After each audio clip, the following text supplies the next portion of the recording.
نحمده ونصلي على رسوله الكريم أما بعد أعوذ بالله من الشيطان الرجيم بسم الله الرحمن الرحيم রাসূল সাল্লাল্লাহু আলাইহি ওয়াসাল্লাম এক রাতেই সমস্ত গ্রহ নক্ষত্র তারকারাজি গ্যালাক্সি চাঁদ সূর্য পার করে দুনিয়া থেকে আসমানে গিয়েছিলেন। আল্লাহ তাআলা কুরআনের এক জায়গায় বলেছেন, জমিন ও আসমানের সব কিছু আল্লাহকে সিজদা করে, অর্থাৎ সব গ্যালাক্সি, চাঁদ, সূর্য, গ্রহ, নক্ষত্র, পাহাড়, পর্বত, জীব জন্তু, গাছপালা সকল কিছুই আল্লাহকে সিজদা করে। কিন্তু কিভাবে সম্ভব? সিজদা তো এইভাবে হয়ে থাকে, আর কেউই তো আমাদের মতো এগুলোকে সিজদা করতে দেখেনি, কিন্তু আল্লাহ তাআলা বারবার বলেছে এইসব তার সিজদা করে। তাহলে অবশ্যই ইউনিভার্স এর এইসব জিনিসগুলোর মধ্যে কমন কিছু একটা তো রয়েইছে।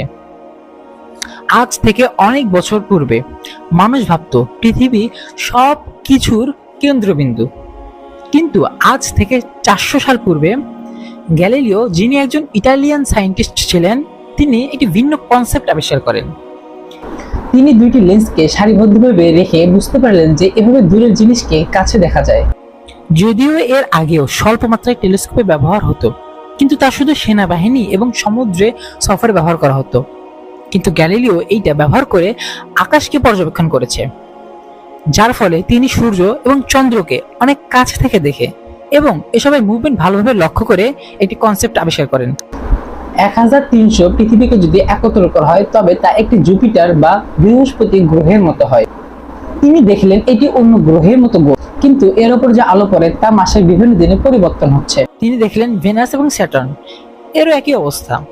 আর এইটা তখনই সম্ভব ছিল যখন এসব সূর্যের চারদিকে সূর্যকে কেন্দ্র করে ঘুরবে, পৃথিবীকে নয়।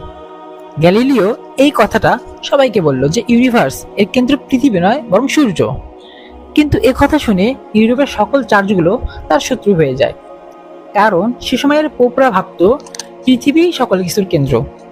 শুধু পোপই না, সে সময় সকল মানুষরাই জানতো যে পৃথিবী হচ্ছে ইউনিভার্সের কেন্দ্র, যার ফলে পোপ কর্তৃক তাকে শাস্তির মুখে পড়তে হয়, তাকে সব সময়ের জন্য ঘরে বন্দি করে দেওয়া হয়। কিন্তু তিনি থেমে থাকেননি, তিনি তার গবেষণা চালিয়ে গিয়েছেন। পরে তার সকল রিসার্চ সম্পূর্ণ পৃথিবী মেনে নেয়। এমনকি তার মৃত্যুর 350 বছর পর পোপরা দুনিয়ার সামনে তার কাছে ক্ষমা প্রার্থনা করেছে এবং বলেছে যে আপনি ঠিক ছিলেন এবং আমরাই ছিলাম ভুল। তারপর আমরা জানতে পারলাম যে পৃথিবী কেন্দ্র নয়, বরং পৃথিবী সূর্যকে কেন্দ্র করে তার চারপাশে প্রতিনিয়ত ঘুরতেছে।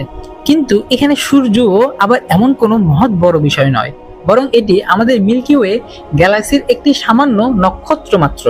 এমন হাজার হাজার কোটি কোটি নক্ষত্র আমাদের এই মিল্কি ওয়ে গ্যালাক্সিতে রয়েছে, আর এই সকল নক্ষত্র একটা বৃত্তকে কেন্দ্র করে লক্ষ লক্ষ কিলোমিটার গতিতে প্রতিনিয়ত ঘুরতেছে। এখন একটা বিষয় হলো, সকল গ্রহগুলো সূর্যকে কেন্দ্র করে ঘুরতেছে, তাহলে সূর্য এবং সূর্যের মতো হাজার হাজার কোটি নক্ষত্র কাকে কেন্দ্র করে ঘুরতেছে? সেই বস্তুটি হলো সুপার ম্যাসিভ ব্ল্যাক হোল, যা সূর্যের চেয়ে 4 কোটি গুণ বড়। তা পুরো গ্যালাক্সিকে সার্কেল করে গোল করে রেখেছে। কিন্তু এই গ্যালাক্সিও এত বড় কোনো বিষয় নয়, এবং হাজার লক্ষ কোটি গ্যালাক্সি মিলে একটি ছোট ক্লাস্টার তৈরি করে। এটিও অতি সামান্য, এমন লক্ষ ক্লাস্টার মিলে একটি সুপার ক্লাস্টার তৈরি করে। এমন আরো হাজার হাজার সুপার ক্লাস্টার রয়েছে। এখন আপনি একটি বিষয় লক্ষ্য করেছেন কি, যে এই ইউনিভার্সের প্রতিটি বস্তু কোনো না কোনো বস্তুকে কেন্দ্র করে প্রতিনিয়ত ঘুরে চলেছে। আর রাসূল সাল্লাল্লাহু আলাইহি সাল্লাম যখন মেরাজের রাতে আসমান সমূহে গেলেন এবং বাইতুল মামুরে পৌঁছলেন, তখন তিনি দেখলেন ফেরেশতারা একটি বস্তুকে কেন্দ্র করে তার চতুর্দিকে ঘুরছে। তিনি তাদেরকে নামাজরত অবস্থায় দেখতে পেলেন না, তিনি তাদেরকে দেখলেন যে তারা একটি বস্তুকে কেন্দ্র করে তার চতুর্দিকে ঘুরছে বা তাওয়াফ করতেছে। এখন প্রশ্ন হলো, এই ঘোরার সাথে ইবাদতের কি সম্পর্ক? আল্লাহ তাআলা তো বলেছেন সব মাখলুকাত তার ইবাদত করে। ওয়েট, আপনি জানেন কি আল্লাহ তাআলা কোন সূরাতে বলেছেন যে সকল জীবজন্তু, পাহাড় পর্বত, গাছপালা, তারকারাজি, চাঁদ সূর্য ইত্যাদি তার সিজদা করে? সূরাটি হচ্ছে সূরা হজ, আয়াত নম্বর 18। ألم تر أن الله يسجد له من في السماوات ومن في الأرض والشمس والقمر والنجوم والجبال والشجر والدواب وكثير من الناس এই হজের সময় সারা দুনিয়ার মুসলমান পবিত্র ভূমি মক্কায় যায় এবং কাবাকে কেন্দ্র করে বারবার ঘুরতে থাকে বা তাওয়াফ করে। এখন এভাবে ঘোরার কারণ কি হতে পারে?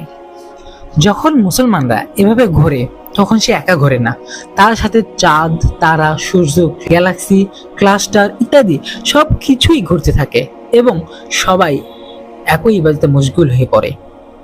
আর এসব চাঁদ, তারা, সূর্য, গ্যালাক্সি, ক্লাস্টার ইত্যাদি আমাদের মতো ইবাদত করে না, বরং আমরাই তাদের মতো ইবাদত করি। তাহলে আয়াতের এই অংশটি দ্বারা প্রমাণিত হলো যে কিভাবে চাঁদ, তারা, গ্রহ, নক্ষত্র, গ্যালাক্সি, সূর্য আল্লাহর ইবাদত করে। কিন্তু এই আয়াতে তো বলা হয়েছে যে সবকিছু সিজদা করে। আসলে সিজদা মানে যে আমাদের মতোই সিজদা তা শুধু নয়, বরং আল্লাহ তাআলার হুকুম মেনে চলাকেও সিজদা বলা যায়। কিন্তু এই আয়াতে আল্লাহ তাআলা তো শুধু গ্রহ, নক্ষত্র, সূর্য, তারকা ইত্যাদি কথাই বলেনি যে তারাই শুধু আল্লাহর ইবাদত করে, সিজদা করে। তিনি আরো বলেছেন যে জীবজন্তু, গাছপালা, পাহাড় পর্বত ইত্যাদিও সিজদা করে। কিন্তু এগুলো তো ওইসবের মতো সার্কেলেও ইবাদত করে না বা সিজদাও করে না আমাদের মতো। তাহলে কিভাবে তারা ইবাদত করে? একজন মুসলমান হিসেবে আল্লাহর কথা মতো আমাদেরকে মানতেই হবে যে সকল কিছুই তার ইবাদত করে। কিন্তু বিজ্ঞান দিয়ে যদি তা প্রকাশ করতে চাই তাহলে এইভাবে করা যেতে পারে। আজ থেকে 1000 বছর আগে প্রাচীন গ্রিসে এই কনসেপ্টটি আবিষ্কার হয় যে প্রতিটি বস্তু একটি অণু থেকে সৃষ্টি হয়েছে। পরবর্তী 2000 বছর এই বিষয়ে কোনো গবেষণা করা হয়নি। তবে আজ থেকে 200 বছর আগে এই বিষয় নিয়ে আবার গবেষণা করা শুরু হয়।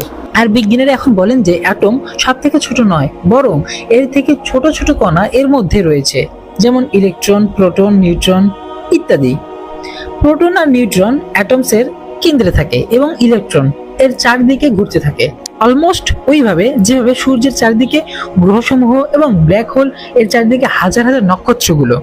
তার মানে ইউনিভার্সের সবকিছুই নিজের ইচ্ছায় বা অনিচ্ছায় মুসলমানদের কাবাকে কেন্দ্র করে ঘোরার ন্যায় কিছু না কিছুকে কেন্দ্র করে অবিরাম ঘুরতেছে বা তাওয়াফ করতেছে। তাহলে মুসলমানরা যখন কাবাকে তাওয়াফ করতেছে, কাবার চতুর্দিকে ঘুরতেছে, তার সাথে সাথে সব থেকে ছোট অণুকণা, ইলেকট্রন, প্রোটন থেকে শুরু করে সব থেকে বড় গ্যালাক্সি, সান, এমনকি বাইতুল মামুরে ফেরেশতারাও তাওয়াফ করতেছে বা ঘুরতেছে। আর এই কারণেই হয়তো ইসলামের তাওয়াফ এতটা গুরুত্বপূর্ণ একটি ইবাদত, যা প্রত্যেক সামর্থ্যবান মুসলমানদের জন্য ফরজ বা আবশ্যক করা হয়েছে, যার বিকল্প কোনো কিছু নেই। এখন আল্লাহ তাআলার ওই কথাটাই ফিরে আসি। তিনি বলেছেন যে সকল কিছুই তার ইবাদত করে। তার মানে এই নয় যে সকলে আমাদের মতো করে তার ইবাদত করে, বরং এটা বলা যেতে পারে যে আমরাই তাদের মতো করে ইবাদত করি। আর সবকিছুর ইবাদত করার একটি ফিক্সড টাইম রয়েছে। আর যখন ওই টাইম সম্পূর্ণ হবে তখন আসবে কিয়ামত। সে সময় সকল মাখলুকাতি জানতে পারবে যে সে কে নিয়ে এসেছে এবং কি হবে তার প্রাপ্য।